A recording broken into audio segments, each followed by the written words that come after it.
Hello people of YouTube, my name is JD Shadow, and as promised, I am going to get to the second part of my vlog about reaction videos, and this goes more along the lines of a generalized situation that I think needs to be addressed, because after the whole controversy with the Fine Brothers and React World and everything that went around that, a degree of attention has been taken on to reaction videos in of themselves as to what exactly they are and the whole idea behind them. Now, when we talk about the Fine Brothers and what they are doing is simply people reacting to things they saw on YouTube. Now, that is not what I do. That is not what Peachy does. That's not what any of the anime reactors are doing. And let me explain in just a moment after I tell people what the Fine Brothers have done and in direct relation to what the other people who react to these sort of things and this sort of way are doing. When you see a YouTube reactor react to another YouTube video, usually you don't see someone talking about the quality of the video. Maybe you do, but the most you see them talk about, and this is mainly with the Fine Brothers content, I can't talk for many other reactors, but I could definitely say something about the Fine Brothers, is that 9 times out of 10, I see him talking about what was said in the video. If you looked on the React World announcement that has since been deleted from YouTube, there was a clip of the person who was watching the Cheerios commercial, and he was talking about race and how that related to people complaining about the Cheerios commercial or whatever he was watching at the time. Now, yeah, you could probably talk about the quality of the video as well, but 9 times out of 10, you're not going to see it out of a person who's reacting to a YouTube video. And plus, when you're talking about a YouTube video, you're talking about another person's independently made video. They might have a crew who is working on that if they're a bigger YouTube channel, but 9 times out of 10 it's going to be a independently made video made by one person or a tiny group of people. And because of that, there is a degree of controversy surrounding that sort of aspect, that sort of format, because you are, in a way, and this might be true, profiting off of someone else's content, someone else's hard work. Now, in a degree of sense, this can also be considered fair use because you are reviewing or critiquing that other person's content, whether it be the viewpoints that they express or maybe the quality of the video.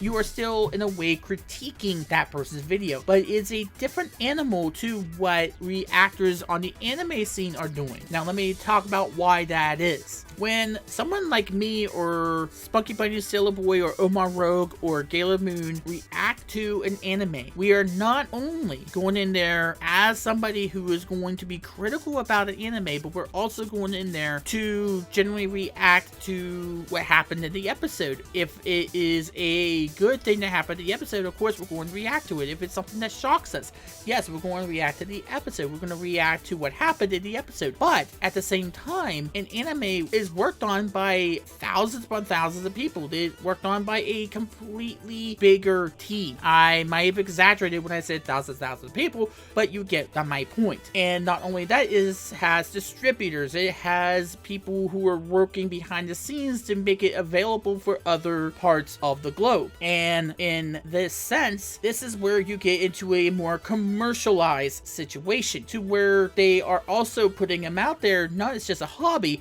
but it also to make a profit. They are going in there with the intent to make money. Of course, they're going in there to make money using things that people might be enjoying creating, but they also want to earn a degree of revenue. That means that you put that particular piece of content for sale. On the YouTube side, many of us are not charging you to watch the content. Those people who are reacting to YouTube videos, they are reacting to things that those people who created that initial YouTube video, that created that base video, have not put behind a paywall. Some of these animes are put behind a paywall. You have to pay in order to watch them, at least in the quality that you might want to watch them in. As well as Crunchyroll is concerned, you need to pay a premium in order to watch the content commercial free at 1080p. Now, Hulu has done things to where you have to pay in order to watch certain things at all, regardless of quality or whether or not it's commercial free. Now, because of that added step to you being able to access that content, some people might want to be able to locate people who might be also watching that particular series, and if they are looking as if they enjoy the series or not, then perhaps that will make them inclined to say, you know what, that is something that I want to watch. It's something that I might want to take a look at because that person obviously enjoys it, so maybe it's something I want to watch as well. It is that whole idea of word by mouth and driving somebody else to want to watch it. Now, in the past, what would you usually do? You would go online, go to a website, maybe read a magazine, and you might get that review from there, from somebody, maybe a professional, who might be looking at it through an ultrally critical eye. Ultrally, I'm not sure if that's a word or not, but if it's not, then we just made a word up. But think about what Let's Play videos are of video games. What are you doing when you do a Let's Play of a video game? You are reacting to what happens in that particular gaming session. You are reacting to what happens on the screen. You are, in fact, making a reaction video. That is a form of reaction, but that is using a different medium. That is using a different canvas in the way that a reaction to an anime might have. You're essentially making a Let's Play of an anime. That is basically what you're doing. That is a completely different context from somebody who might be just putting something out there, reacting to a YouTube video that was freely available anyway. So I think that's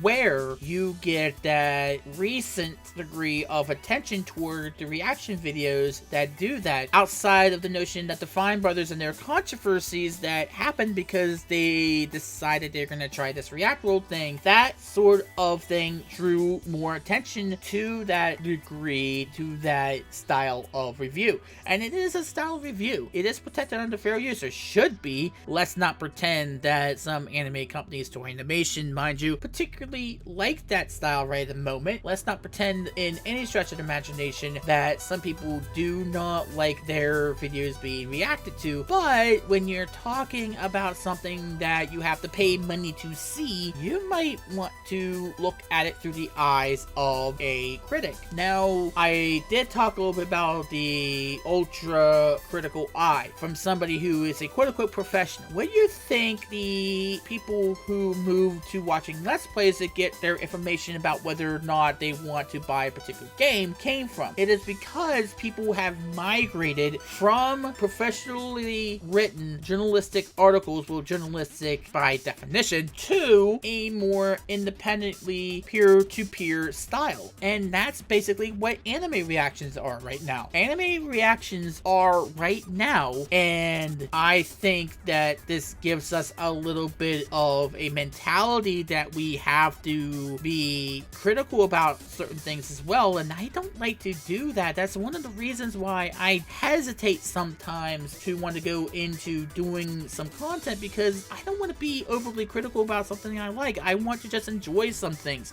There's some things that I want to say, hey, I want to just chill and enjoy this particular game or this particular show. I don't want to have to say, oh, well, this thing is bad or this thing was good.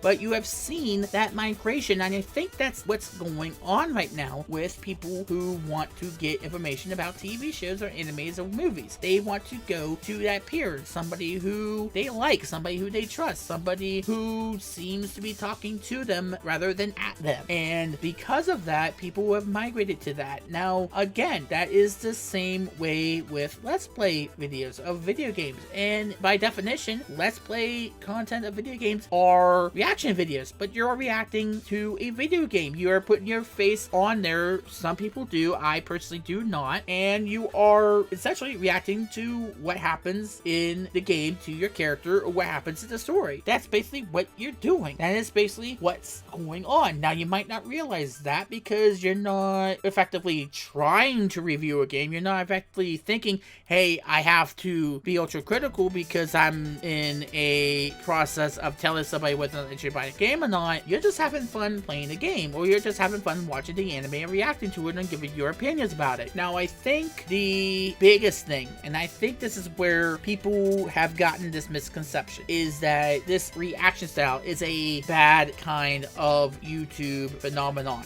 That this is something that will go away, this is the fad, and plus this is something that takes away the value of the content that we are reacting to or that we're faking faking the reactions, or that we're profiting off of other people's work, or something like that. That is where I think we need to shoot this in the head and say that's not the intention. At least not from the anime reactor standpoint. I think when we talk about anime reactions, when we talk about show reactions, we just want to give our viewpoints about the episode. We just want to share our reactions as you would when you view a Let's Play, or when you do a Let's Play of a video game. You just want to have fun watching it. You just want to have fun playing it. You just want to give your opinions on it as if you were in a room with your friends or whatever else. I think the situation that the Fine Brothers put React videos into and the attention that they suddenly got is a blessing and a curse, because this is a new form of review. It's a new format of review, but at the same time, some people might not understand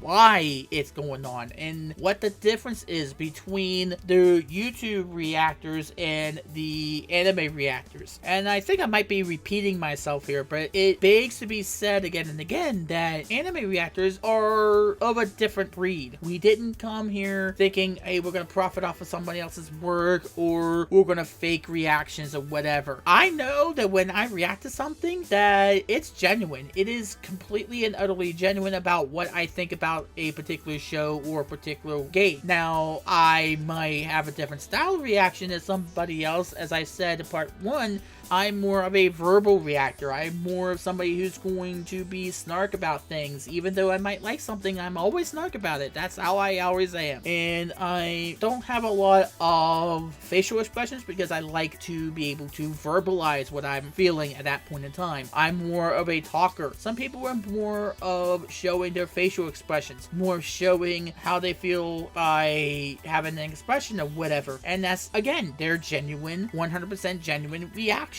Just because I'm saying, oh, this is what their style is, that doesn't mean that they are faking it. That just means is that you can see maybe your friends reacting in the same way. Maybe somebody reacts verbally amongst your friends, and that's completely okay. Maybe somebody reacts by cheering, so maybe somebody reacts by crying or showing emotion or something else. Like, for instance, Aura Peachy, one of the things she is known for, one of the things she is known to do is to shed tears whenever a very emotional scene comes on in one of her animes or in a video game. Now, yeah, that's something she's known for, but that didn't come because she was faking her tears. It wasn't crocodile tears. From watching her and being her friend for as long as I have, I do know for a fact that whenever she starts crying, that's because she really did feel that particular emotion, but she is not afraid to show that emotion. She is not afraid to show that on camera. She is not afraid to be like that. And I think that's that sort of way with a lot of reactors who do that. It's that because even off camera, they might shed tears at a particular emotional scene. That is just how they are, and they show that as well on camera. Me being a verbal reactor, I usually don't cry during scenes. I don't know why that is. I just don't. But I might be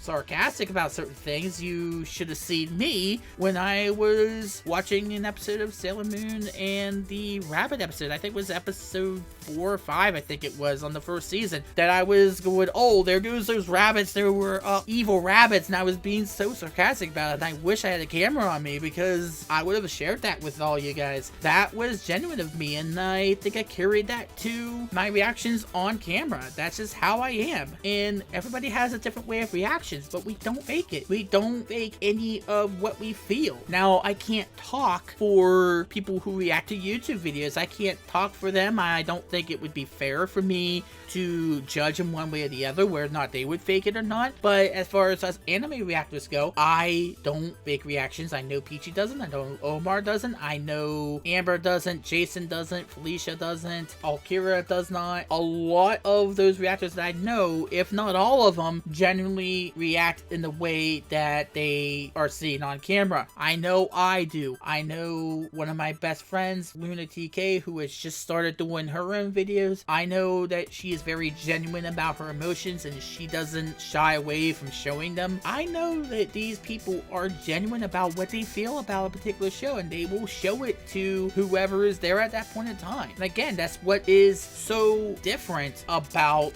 what we do as opposed to somebody who's just reacting to a YouTube video. Now, we are still giving our opinions about something, but we are treating you people as our friends, basically. And we're treating you guys as people who are sitting with us watching the same thing that we are. And whether or not we intended to or not, we are seemingly a form of review for somebody who is looking for a real person to give a real life review, for lack of a better phrase. And I don't mean that in such a way that we are intending for it to be a review. We are glad that it is, but it's more of us sharing our opinions and our feelings with everybody. And we are flabbergasted that people treat it as such, but that's not our intentions. And because of that, and it may sound like it's something we don't want you to treat it as, but it's actually a plus for us because we get to be more real. We get to be realer than somebody that is a professional who might be writing something down or might be trying to give you a interpretation of their feelings from somebody who's trying to be professional and using professional words and stuff like that. Instead, you're seeing a person generally liking a show. You're seeing somebody reacting in such a way that makes you think, oh, it had that reaction out of her or that reaction out of him. You know what? That looks like a fun show for me to watch, and we are ecstatic that it happens. We are ecstatic that it occurs, but at the same time, because we don't intend for our videos to be reviews or buyer's guides or what have you, we're just sitting there having fun watching and recording our reactions to them. It allows us to just be more real and to just be ourselves, and that is the best form of review. When you have a peer-to-peer sit down, or you are feeling like you're watching one of your friends play a game, or you're watching a anime with one of your friends or something like that. That is what we do. That's just how we operate all these videos, and I think that's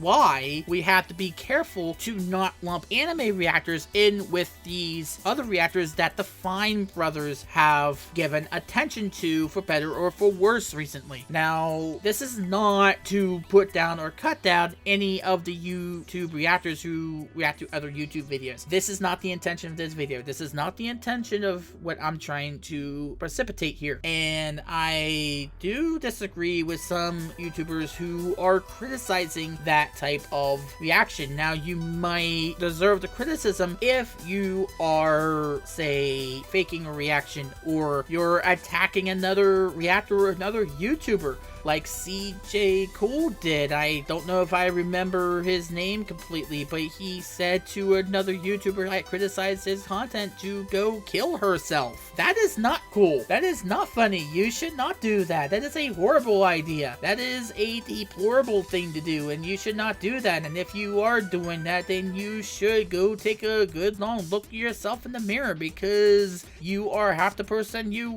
were before you went and said that to anybody, regardless of if they criticize you or not. But I hope I was not too confusing here. I think the bottom line in all of this, the TLDR of all of this, is that people who react to YouTube videos are in a different category, not necessarily a bad category, but of a different category than anime reactors are, because they are not reacting to something that you have to pay money to see, or are not independently made by a random person or a random small group of people. They are made by a big name studio, and as such, we have to consider that they could also be buyer's guides, even though there's no intention for those videos to be as such. And you should probably treat these as you would a let's play of a video game, because when you think about it, let's play videos, by all sense of the word, are reaction videos. They're just using a different medium to react to. you. And just because they're non-static versus static works does not mean that they're not protected under fair use. I thank you very much for watching. I thank you very much for taking the time to listen to me. If you have your own comments or your own opinions about what I have said, please leave them in the comments down below. I will be sure to read them all. I cannot guarantee I can respond to them all, but I can pretty sure read them all. And I do enjoy the comments that I do receive. And be sure to like this video as well. Thank you so very much for taking the time. Hopefully I didn't lose too many people on this. My name is JD Shadow, and that just happened.